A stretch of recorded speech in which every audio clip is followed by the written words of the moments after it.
Hey everyone, welcome back to the channel. In today's quick video, I will show you step by step how to transfer photos from one Google Drive account to another in 2025.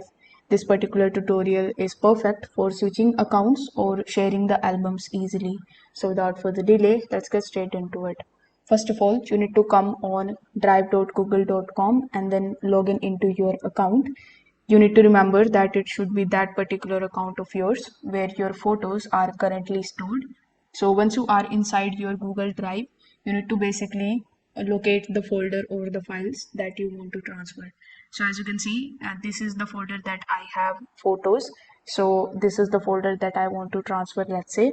So first of all, you need to click and drag to select the multiple photos, or you can also right click on the folder that contains the images and make sure that everything that you want to move is selected.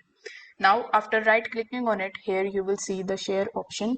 So you need to just click on the share option and then you will see this type of pop-up in front of you.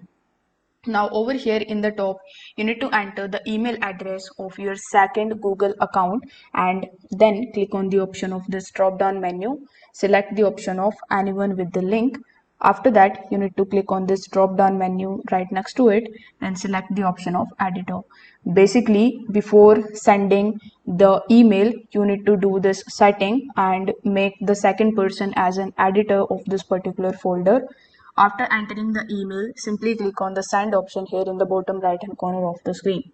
Now, once you log in into your second Google Drive, you need to go to the share with me section. As you can see, we have the share with me section here in the left hand section.